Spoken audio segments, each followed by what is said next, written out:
नमस्कार मित्रों, PSSM blessings परिवार से मैं मिशा गुप्ता जेजी नाइट द्वारा चैनल्ड पुस्तक रामथा द व्हाइट बुक के चैप्टर 7 ऑडियो नंबर 28 में आप सबका हार्दिक स्वागत करती हूँ। इस चैप्टर में रामथा हमें बताते हैं कि किस प्रकार से शरीर की मृत्यु एक आवश्यक नियम नहीं है और हम इसे किस प्रकार से इसके साथ असेंड या ऊपरी गमन कर सकते हैं।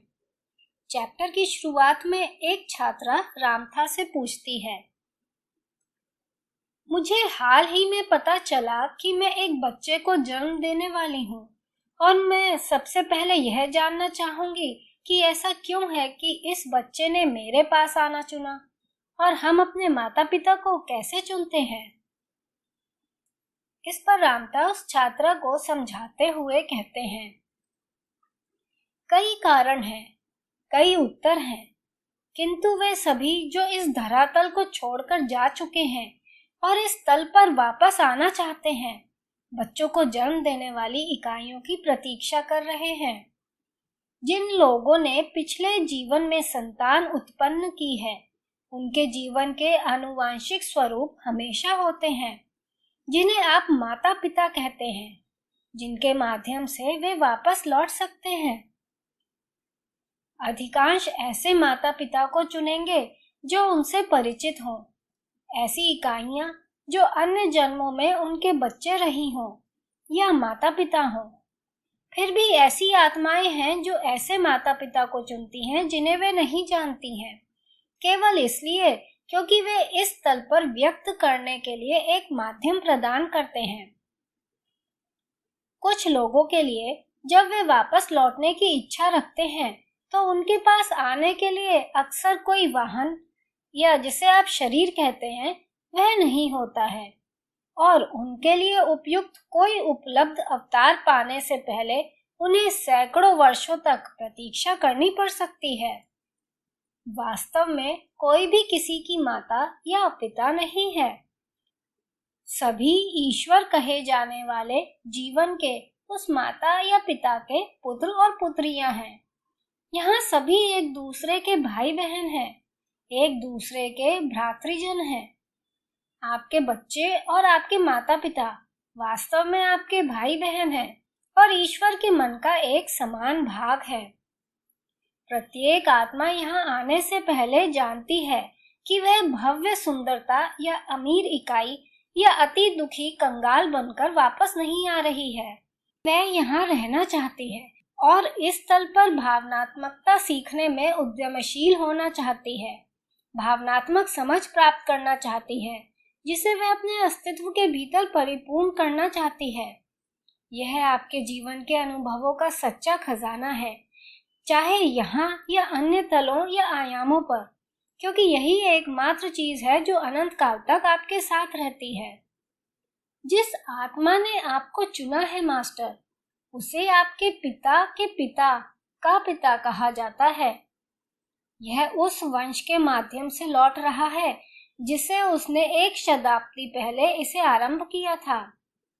भाई बहनों के जन्म देने की आपकी इच्छा उसे वापस आने में समर्थ बनाती है, क्योंकि अब उसके पास एक वाहन है जिसके माध्यम से वह वापस आ सकता है। ऐसा कहा जा सकता है कि आत्मा उस फल के लिए कतार में है जो आप लाएंगे। इन श्रोताओं में कई व्यक्ति हैं जिनके प्रकाश क्षेत्र में उनके चारों ओर ऐसी आत्माएं हैं जो गर्भ धारण होने की प्रतीक्षा कर रही हैं।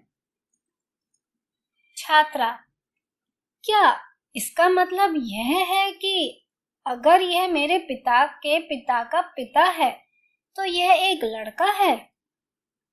रामथा, वास्तव में क्या आप स्वीकार करती हैं? छात्रा, ओह हाँ, बहुत अधिक। रामथा, मेरा एक और प्रश्न है, क्या यहाँ वापस आने के लिए हमें सदैव जनन मार्ग के माध्यम से जन्म लेना होगा? रामथा, आपके प्रश्न का उत्तर देने के लिए मास्टर, सबसे पहले मैं चाहता हूँ कि आप यह समझें कि यह त्रियामी धारणा का तल है।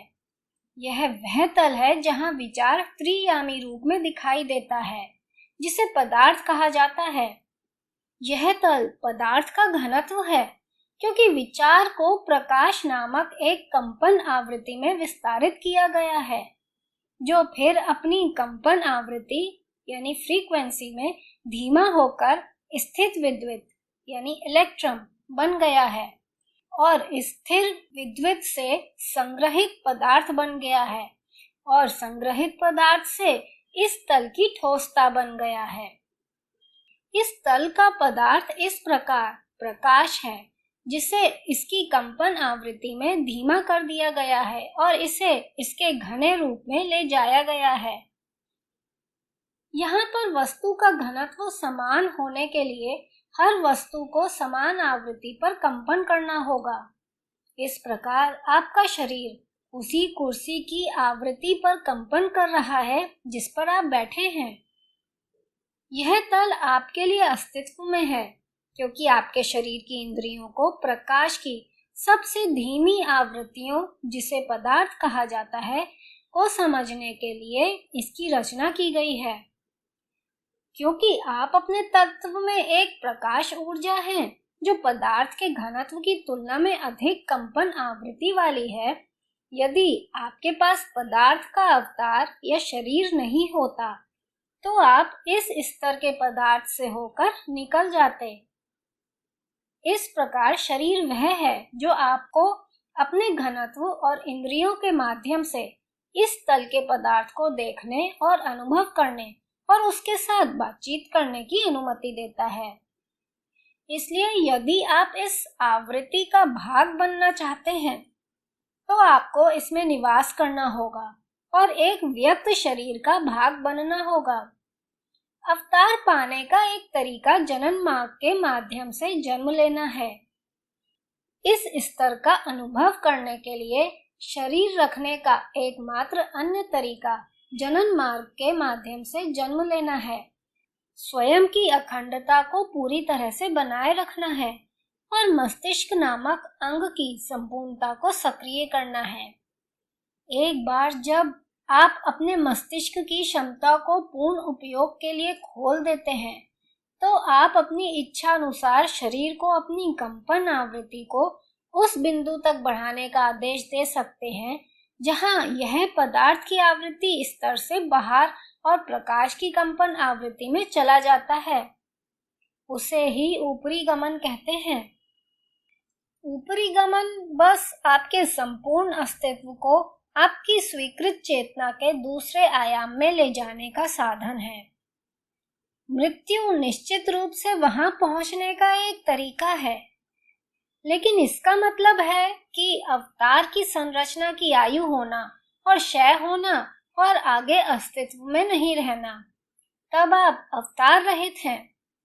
ऊपरी गमन आपके अवतार को आपके साथ ले जा रहा है। जो लोग इस तल से ऊपर चले गए हैं, उन्होंने चरम पर अर्थात मृत्यु पर विजय प्राप्त कर ली है। उन्होंने अपने विचार की शक्ति के माध्यम से शरीर की आणविक संरचनाओं की कंपन आवृत्ति को उस बिंदु तक बढ़ाना सीख लिया है जहां शरीर को उनके साथ एक प्रकाश अस्तित्व में ले जाया जाता है और इस प्रकार हमेशा के लिए मृत्यु को एक ओर हटा दिया जाता है। मित्रों, आज के लिए इतना ही। आप सबका बहुत बहुत आभार।